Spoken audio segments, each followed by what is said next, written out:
Hello everyone, I am Rue, and welcome back to my YouTube channel, Rue with the Books. I am super excited about recording this video because I just got done with reading my first Cosmere novel, Mistborn, The Final Empire. I hope you have a nice beverage ready, because that is the book that I'm going to be talking about in this video. It's been pretty tough calling myself a true fantasy fan without having read a Cosmere novel, because Brandon Sanderson is just so prolific of an author in this genre.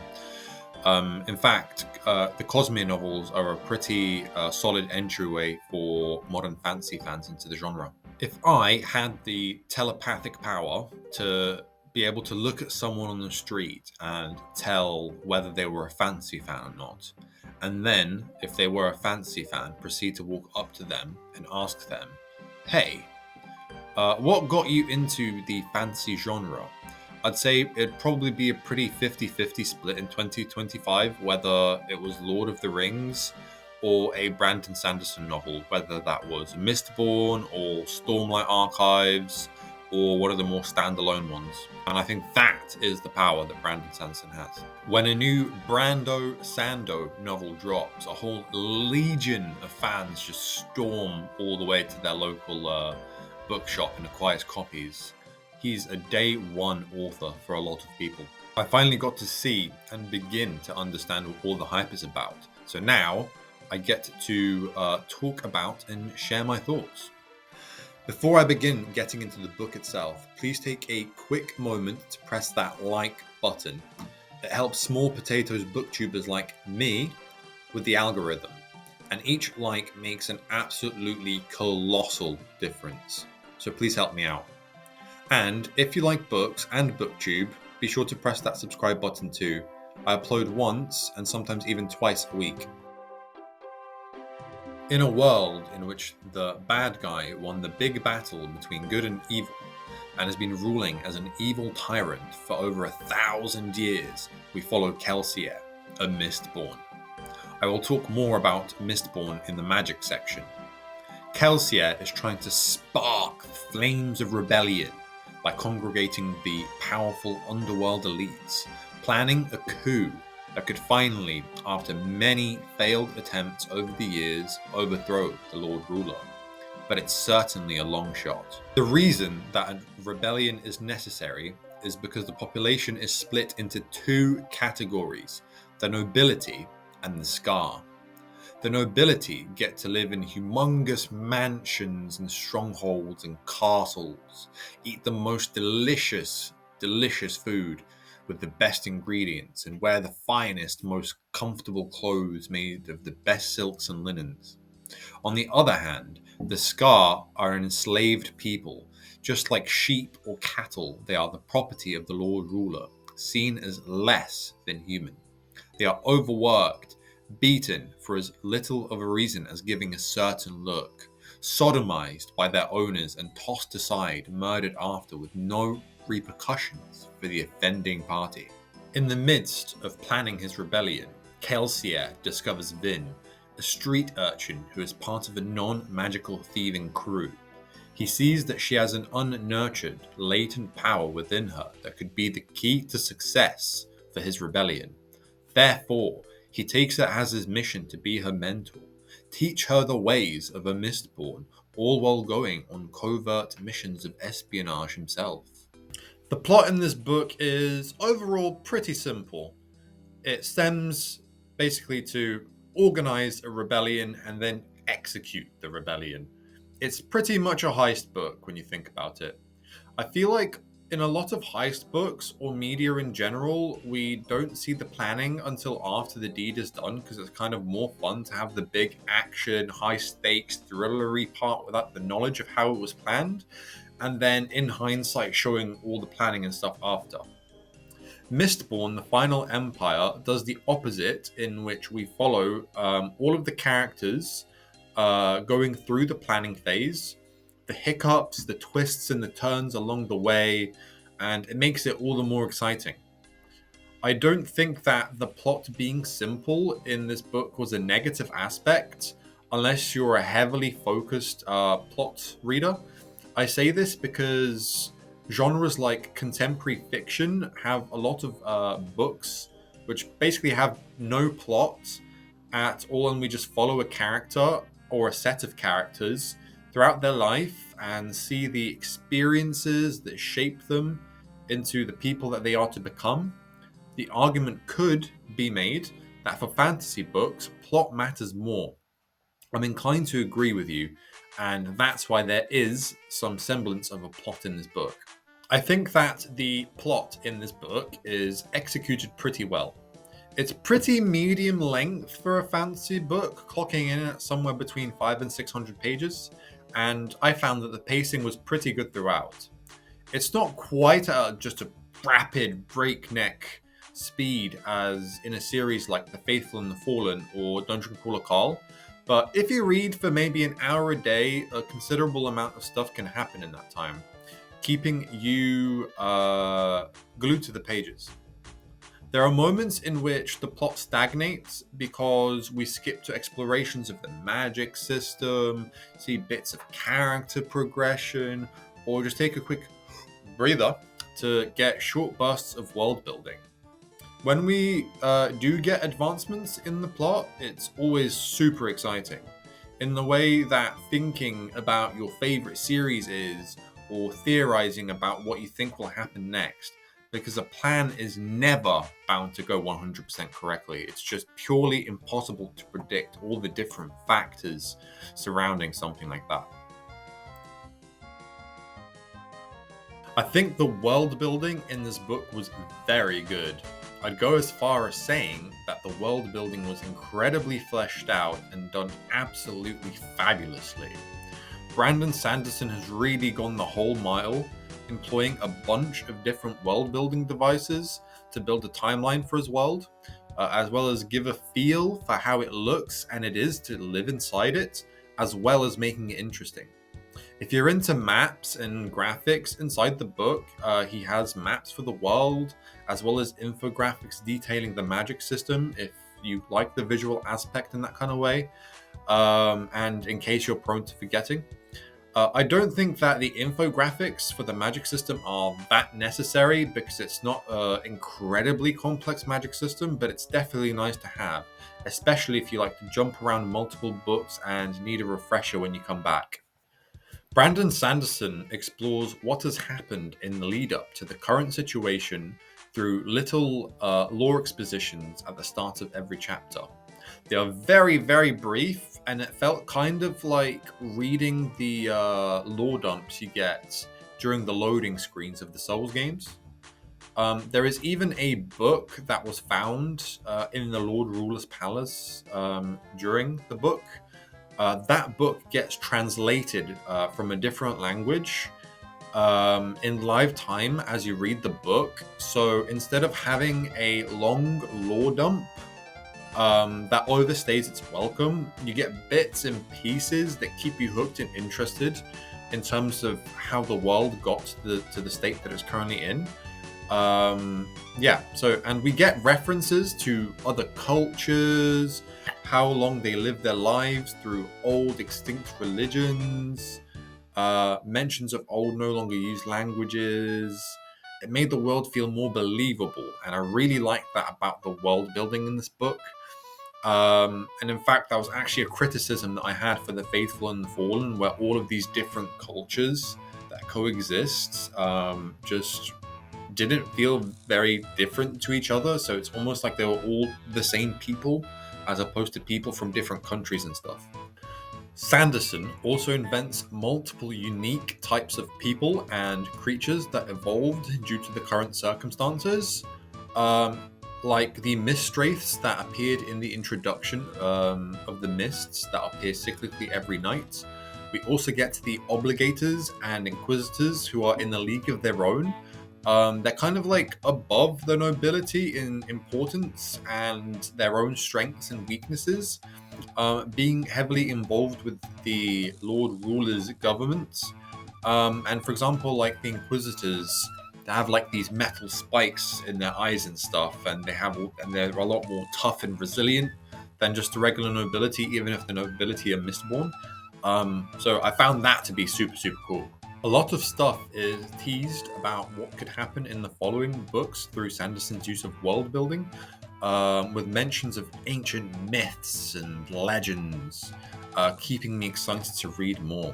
It also allows the reader to theorize and theory craft. And if you really like delving in and thinking in your mind brain, your mind palace, about what could happen, then Sanderson definitely does that and leaves little hooks to trail you along and have you thinking about what could happen. Out of all of the fantasy series that I have read so far, I think Mistborn Era 1 does the absolutely best job of world building.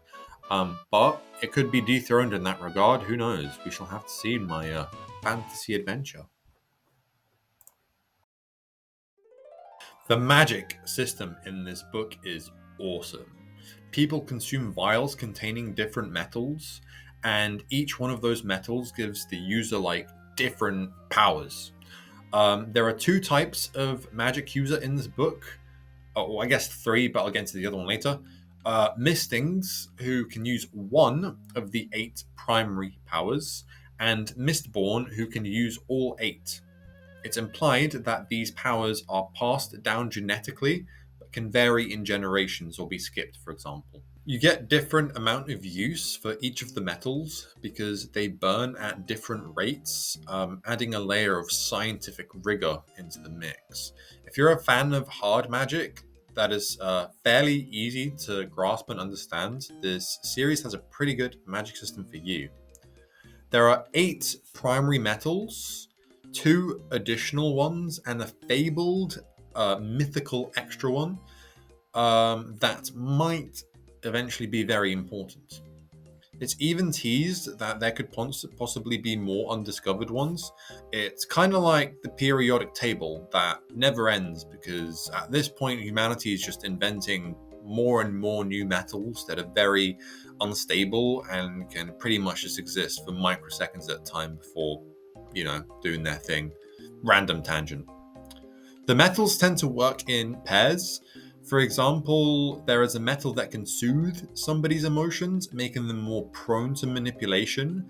On the other end of that, there's another metal which amplifies someone's emotions, making them more likely to act rashly. The kinds of powers these kinds of powers are useful for thieving crews, because conning and stuff. Some of the powers that the metals give are quite basic and simple, whereas others are very unique. The bread and butter of for the Mistborn books is steel pushing and iron pulling, in which magnetism is essentially the base part of the action for allomancy as a magic power. It was very interesting also that the magic powers can have consequences to them. For example, if you strengthen your senses, they can very easily be overwhelmed. So if you strengthen your eyesight and then all of a sudden it gets very bright, it can just absolutely floor you. So a good Mistborn knows when to use their metals and for how long. And you can also like flare your metals, which means that they will burn faster, but whatever the power is will be even stronger. So you can, if the power is to be strength, let's say you burn something that makes you strong. At regular burning speed, you're twice as strong. If you flare it, you can be 3 or 4 times as powerful and do some crazy things. And obviously, there's also consequences to that. So yeah, it's very, very interesting in that regard. Back to me saying earlier that there are 3 main types of magic users. There is also an alternative magic system that is very similar to the first one, but works just a little bit differently. It is used by a different culture of people, and I found it super interesting. Instead of burning metals, this magic system involves losing whatever that it is you want to gain for some time and storing it inside a metal so you can use it later. For example, people can lose muscle mass to store to basically save that up that muscle mass for future use, so they can make themselves twice as strong later on by being half as strong for a certain amount of time. It goes back to this allomancy use of metals kind of thing, but applies it in a very different way, and it builds it up in terms of world building by having it so only a specific people, a different culture to what the majority of the population is in the book. And I found that really, really cool. Brandon Sanderson is known as the magic guy. So yeah, my first experience of a Brandon Sanderson magic system was a pretty great one, and yeah, I enjoyed the use of it and everything in this book. It was really, really sick. In this book, we get a pretty solid cast of characters. Our main characters are interesting and very different to one another, though they aren't written with like an extreme amount of depth or anything. We have a pretty decent cast of supporting characters too. The prologue in this book begins with Kelsier, so let me begin with Kelsier too. Kelsier is a happy-go-lucky, fuzzy ball of pure charisma. He's a character we can root for because he does a lot of good. There is some selfish intention in him trying to do good because he is trying to do a rebellion, and by getting in the good graces of the people that he wants to help rebel, that is self-serving. But despite the fact, a lot of his actions do good for mistreated people, and that is ultimately a good thing. His happy-go-lucky persona is a front against the Lord Ruler, a conviction that he cannot be broken, and he shelters a lot of trauma underneath all that. Kelsier is a character that a lot of people are going to remember about the series because he's just so awesome.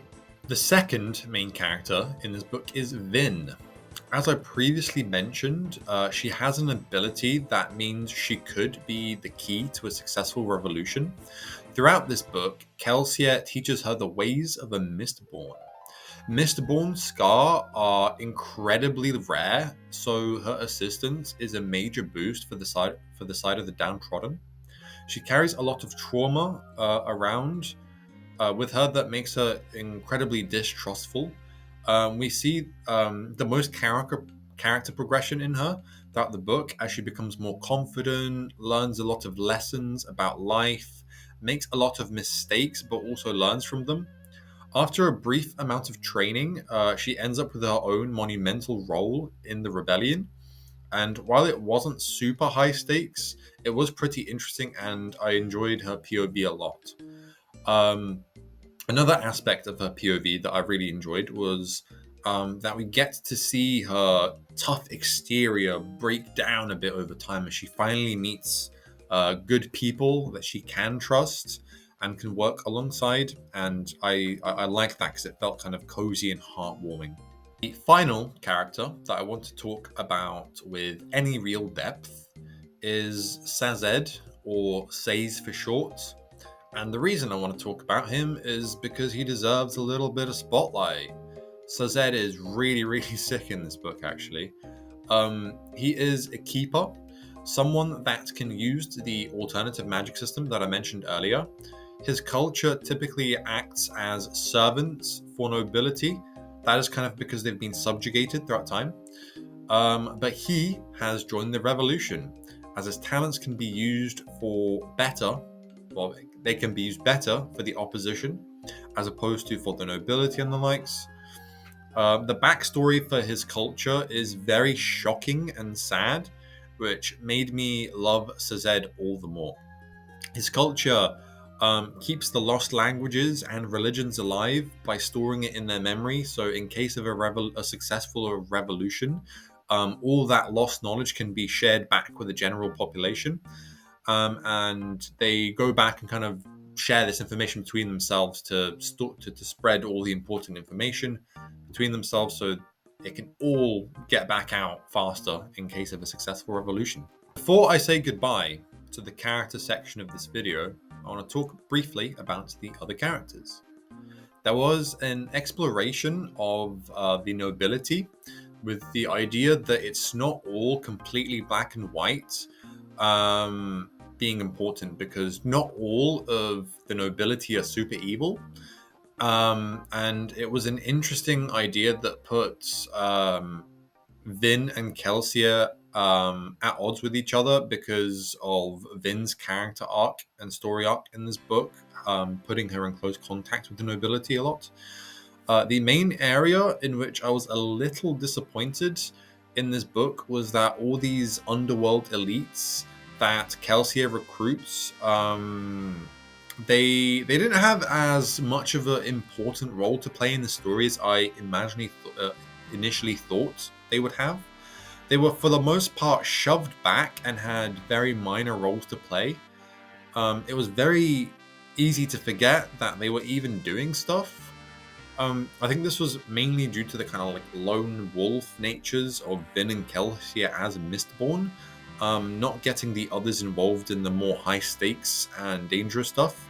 But I would have enjoyed seeing them more because they are the most important, powerful people in the underworld, and they are known for having monumental roles in all these big cons and thieving heists and stuff that they perform before the start of this book. I don't think that the action in this book was bad, and I'm certain that a lot of people really love it, but it fell just a little bit short for me.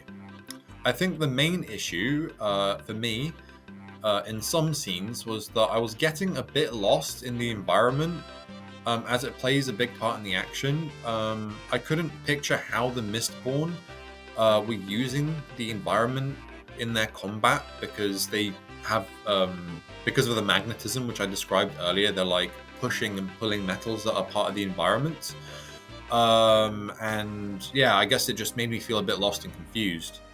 The steel pushing and iron pulling as a concept I thought was really, really cool. But the main execution of it was using like coins and stuff, apart from the surroundings.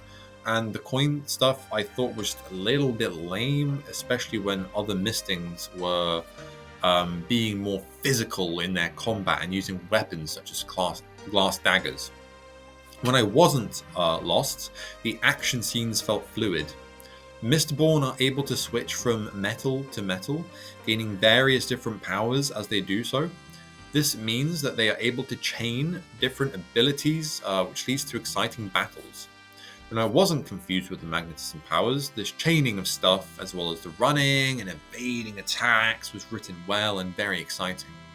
So, my verdict on the action is that I was confused at times, but overall it was pretty solid, and I think that a lot of people would enjoy the way the magic system is interwoven throughout the battle scenes. To conclude, Mistborn: The Final Empire is an absolutely fantastic start to Mistborn Era 1. The primary characters are fun to read about, different enough to one another to feel believable, and carry around their own traumas as downtrodden people in a gritty world with a tyrant government. I had assumed that the other important characters working to help the rebellion would be more important than they ended up being, which led me to being a little bit disappointed in them. Brandon Sanderson's world building in this novel was very impressive.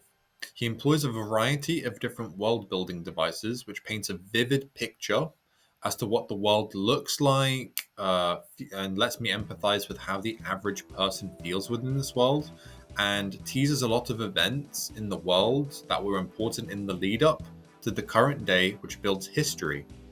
We also get information on lost cultures and religions in this regard, which makes the world feel more living and breathing, as well as more interesting, and adds to the stakes of the situation, because there's a whole 1,000-year lead up to explore as to how the tyrant got to where he is and how everyone got as downtrodden as they were and all that kind of thing. The magic system in this book was well developed and even had some scientific rigor backing it. All the different metals are used one way or another throughout, none of them being just completely ignored, and there is some intrigue about these more rare, fabled metals.